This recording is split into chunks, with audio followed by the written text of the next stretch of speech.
What's happening in solidarity with the students, we wanted to take the opposition MPs to India Gate, but then they refused.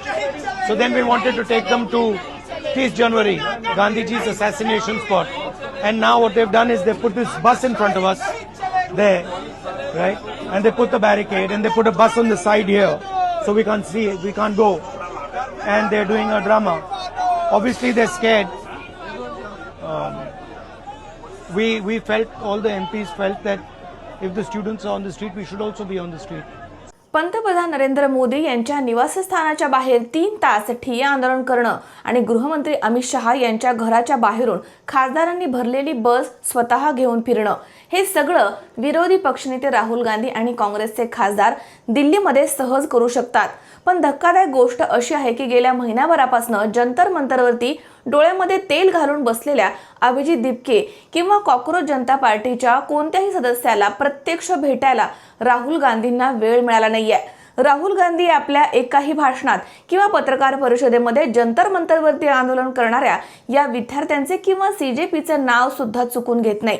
काँग्रेसचे खासदार जंतर मंतरवरती जाऊन फेऱ्या मारून येतात, पण स्वतः राहुल गांधींची पावलं जंतर मंतरकडे वळत नाहीत. या रणनीती मागील सर्वात मोठं कारण म्हणजे भूतकाळामधनं घेतलेला धडा. वास्तविक पाहता एका बाजूला काँग्रेसची प्रचंड संघटनात्मक ताकद आणि दुसऱ्या बाजूला विद्यार्थ्यांची लोकशाही, या दोन ताकदी जर एकत्र आल्या तर देशामधील चित्र पूर्णपणे बदलू शकतं आणि सरकारवरती मोठा दबाव येऊ शकतो. मग तरी देखील राहुल गांधी कॉकरोच जनता पार्टीपासून इतकं अंतर ठेवून का आहेत? यामागे पळपुटेपणा आहे की मग एखादा मोठा राजकीय गेम प्लॅन? 2011 मध्ये काँग्रेसच्या काळामध्ये जंतर मंतरवरनच अण्णा हजारेंचं आंदोलन उभं राहिलं होतं. त्या बिगर राजकीय आंदोलनाचा वापर करून आम आदमी पार्टीचा जन्म झाला आणि त्यांनी दिल्ली पंजाबमधनं काँग्रेसला संपवलं. विशेष म्हणजे सीजेपीचे संस्थापक अभिजित दिपके हे भूतकाळामध्ये आपशी संबंधित राहिलेले आहेत. राहुल गांधींना भीती आहे की जर त्यांनी जंतर मंतरवरती जाऊन या संघटनेला थेट ताकद दिली तर त्यांचा राजकीय फायदा शेवटी आपला किंवा नवीन तरुण नेतृत्वाला जाईल, जे भविष्यामध्ये काँग्रेससाठी डोकेदुखी ठरेल. जंतर मंतरवरती शरद पवार आणि अरविंद केजरीवाल यांच्यासारख्या विरोधी पक्षांच्या अनेक नेत्यांनी प्रत्यक्ष भेटी दिल्या आहेत. राहुल गांधींनी तिथे जाणं टाळलं आहे आणि थेट अमित शहा आणि मोदींच्या घराच्या बाहेर हाय व्होल्टेज समांतर आंदोलन उभं केलं. असे करून त्यांनी संपूर्ण देशाचं लक्ष जंतर मंतरवरनं हटवून स्वतःकडे खेचून घेतलं. राहुल गांधींना नीट आंदोलनाचा मुद्दा तर उचलून धरायचाच आहे, पण त्यांचा मुख्य चेहरा आणि क्रेडिट स्वतःला आणि काँग्रेस पक्षाला मिळावं, ही यामागची शुद्ध रणनीती आहे.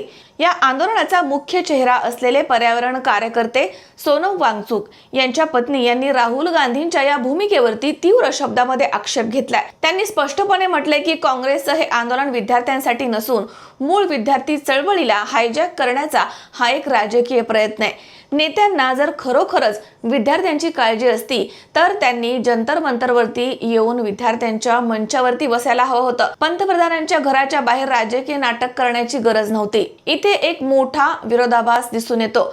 आंदोलनाच्या दरम्यान पोलीस लाठीचार्ज नंतर जे विद्यार्थी जखमी झाले त्यांना भेटायला राहुल गांधी रुग्णालयामध्ये जाऊ शकतात.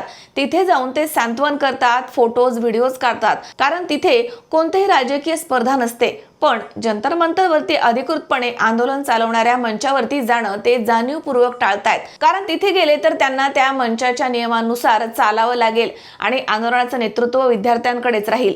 राहुल गांधींना दुय्यम भूमिकेमध्ये जाणं मान्य नाही.